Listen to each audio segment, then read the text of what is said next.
আসসালামু আলাইকুম রহমতুল্লাহি আবরকাতু। আমি ফরহাদুদ্দিন আহমেদ ভূঁইয়া ন্যায় বিচার নিয়ে ধারাবাহিক আলোচনার তৃতীয় পর্বে আপনাদেরকে স্বাগত জানাচ্ছি। আজকের আলোচনার বিষয় কুরআন মাজিদের ন্যায় বিচার, নৈতিকতা এবং আল্লাহর বিধান মানার উপর কীভাবে জোর দেওয়া হয়েছে, বিশেষ করে সূরা মায়েদা থেকে কয়েকটি আয়াত, যেখানে আল্লাহ স্পষ্ট করে দিয়েছেন কোন নীতিতে বিচার হবে মানুষের প্রবৃত্তি নয়, বরং আল্লাহর নাজিলকৃত বিধানের উপর ভিত্তি করে। আজ আমরা আয়াত 42, 45, 47, 48 এবং 49 নিয়ে আলোচনা করব, যা শুধু ইতিহাস নয় বরং একটি পূর্ণাঙ্গ ন্যায় বিচারের সংবিধান। সূরা মায়েদা আয়াত নম্বর 42-এ আল্লাহ সুবহানাহু তাআলা বলেছেন, তারা অতি আগ্রহের সাথে মিথ্যা শুনে এবং প্রাণ ভরে হারাম খায়।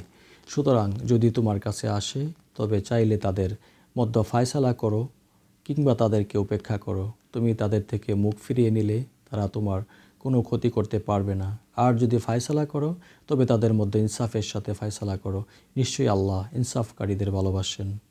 এই আয়াত আমাদের সামনে দুটি মূল বাস্তবতা তুলে ধরে, প্রিয় দর্শক। প্রথমটি হলো তথ্য বিকৃতি ও মিথ্যার প্রসার। সমাজ সবসময় সত্য আর মিথ্যার লড়াইয়ে দাঁড়িয়ে। যারা মিথ্যার পিছনে ছুটে তারা ন্যায় বিচারের পথে বাধা সৃষ্টি করে। হারাম বক্ষণ, অর্থনৈতিক দুর্নীতি, ঘুষ, প্রলোভন, অবৈধ অর্জন, এগুলো কোরআনের সরাসরি অভিশপ্ত কাজ হিসাবে উল্লেখ আছে। আল্লাহ বলেন, যদি তারা তোমার কাছে বিচার চায় তাহলে তুমি ন্যায় বিচার করবে, আর যদি তাদেরকে উপেক্ষা করো তাদের কোনো ক্ষতি হবে না। এখানে প্রমাণ, ইসলাম জোর করে কাউকে ন্যায়ের পথে আনতে বলে না। সূরা মায়েদার আয়াত নম্বর 45-এ আল্লাহ সুবহানাহু তাআলা ইরশাদ করেন, এবং আমি তাওরাতে তাদের জন্য বিধান লিখে দিয়েছিলাম যে প্রাণের বদলে প্রাণ, চোখের বদলে চোখ, নাকের বদলে নাক, কানের বদলে কান এবং দাঁতের বদলে দাঁত, আর জখমে অনুরূপ বদলা নেওয়া হবে। অবশ্য যে ব্যক্তি তা ক্ষমা করে দিবে তা তার জন্য গুনাহের কাফফারা হয়ে যাবে। যারা আল্লাহর নাজিলকৃত বিধান অনুসারে বিচার করে না তারা জালিম। এই আয়াত হলো আল্লাহর ন্যায় বিচারের এক অদ্বিতীয় চার্টার। প্রাণের পরিবর্তে প্রাণ, চোখের পরিবর্তে চোখ, দাঁতের পরিবর্তে দাঁত, এই ক্ষতির বদলে সমান ক্ষতিপূরণ, একই ক্ষতির বদলে সমান ক্ষতিপূরণ। এটা প্রতিহিংসা নয়, এটা ন্যায় বিচার নিশ্চিতকরণ। কিন্তু আয়াতের সবচেয়ে শক্তিশালী অংশ হলো, যে ব্যক্তি ক্ষমা করে দেবে তার জন্য তা কাফফারা হয়ে যাবে। অর্থাৎ ন্যায় বিচার প্রতিষ্ঠা করা বাধ্যতামূলক, কিন্তু ক্ষমা করা উত্তম। এখানে আল্লাহ দুটি দরজা খুলে দিয়েছেন, আইন ও বিচার, ক্ষমা ও মানবিকতা। প্রিয় দর্শক, সূরা মায়েদায় আয়াত নম্বর 47-এ মহান রাব্বুল আলামিন ইরশাদ করেছেন, ইনজিল অনুসারীগণ যেন আল্লাহ তাতে যা নাজিল করেছেন সে অনুসারে বিচার করে। যারা আল্লাহর নাজিলকৃত বিধান অনুসারে বিচার করে না তারাই ফাসেক। এখানে তিনটি শব্দ খুবই গুরুত্বপূর্ণ: জালিম, কাফের, ফাসেক। এই তিনটি আলাদা অবস্থান। জুলুম করা হলো অন্যায়ের মাধ্যমে বিচার, কুফর করা হলো আল্লাহর বিধান অস্বীকার করা, ফাসেক হলো আল্লাহর আইন স্বীকার করেও তা না মানা। আজ আমাদের সমাজে সবচেয়ে বেশি দেখা যায় ফাসেকের অবস্থান। কুরআন পূর্ববর্তী কিতাবসমূহের সত্যতা ঘোষণাকারী ও সংরক্ষক। সূরা মায়েদা আয়াত নম্বর 48-এ বলা হয়েছে, এবং হে রাসূল, আমি তোমার প্রতি সত্য সম্বলিত কিতাব নাজিল করেছি, তা পূর্বের কিতাবসমূহের সমর্থক এবং সমর্থক রূপে। সুতরাং তাদের মধ্যে সেই বিধান অনুসারে বিচার করো যা আল্লাহ নাজিল করেছেন, আর তোমার নিকট যে সত্য এসেছে তা ছেড়ে তাদের খেয়াল খুশির অনুসরণ করো না। তোমাদের মধ্যে প্রত্যেক উম্মতের জন্য আমি এক পৃথক শরীয়ত ও পথ নির্ধারণ করেছি। আল্লাহ চাইলে তোমাদের সকলকে একই উম্মত বানিয়ে দিতেন, কিন্তু পৃথক শরীয়ত এজন্য দিয়েছেন যাতে তিনি তোমাদেরকে যা কিছু দিয়েছেন তা দ্বারা তোমাদেরকে পরীক্ষা করতে পারেন। সুতরাং তোমরা সৎকর্মের প্রতিযোগিতা করো। তোমাদের সকলকে আল্লাহর দিকে ফিরে যেতে হবে।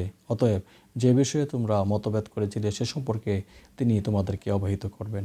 এখানে বুঝতে হবে, ইসলাম নতুন ধর্ম নয়। ইসলাম পূর্ববর্তী সকল আসমানি শরীয়তকে চূড়ান্ত রূপ দিয়েছে। কুরআন হলো সব আগের কিতাবের প্রিজারভেটিভ ফর্ম। এখানে আল্লাহ বলেন সৎকর্মের প্রতিযোগিতা করো। কোনো জাতি, কোনো মতবাদ, কোনো রং, এসব পার্থক্য রাখা হয়েছে পরীক্ষা দেওয়ার জন্য। মানুষের ইচ্ছা নয়, আল্লাহর আইন অনুসরণ করো। সূরা মায়েদার 49 নম্বর আয়াতে আল্লাহ বলেছেন, এবং আমি আদেশ করছি যে তুমি মানুষের মধ্যে সেই বিধান অনুসারে বিচার করবে যা আল্লাহ নাজিল করেছেন, এবং তাদের খেয়াল খুশির অনুসরণ করবে না। তাদের ব্যাপারে সাবধান থেকো, নতুবা তারা তোমাকে এমন কোনো বিধান থেকে বিচ্যুত করে যা আল্লাহ তোমাদের প্রতি নাজিল করেছেন। যদি তারা মুখ ফিরিয়ে নেয় তবে জেনে রেখো আল্লাহ তাদের কোনো পাপের কারণে তাদেরকে বিপদাপন্ন করার ইচ্ছা করেছেন। তাদের মধ্যে অনেকেই ফাসেক। আজকের সমাজে বিচার ব্যবস্থা কখন বদলে যায়?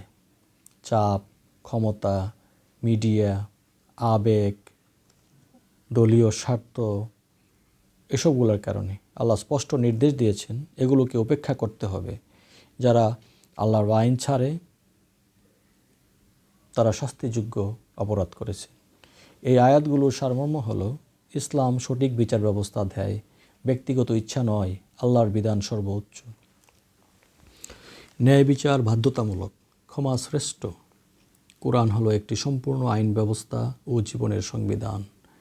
আজকের এই আলোচনাটি ভালো যদি লেগে থাকে আপনারা অবশ্যই দিনের দাওয়াতের উদ্দেশ্যে শেয়ার করে দিবেন প্রিয় ভাই ও বোনেরা। আর চলুন আজকের এই আলোচনার সার গর্ব আমাদের হৃদয়ে ধারণ করে ন্যায় বিচার এবং ইনসাফ প্রতিষ্ঠার ক্ষেত্রে জীবনের সকল স্তরে আমরা নিজেদেরকে সংশোধন করি।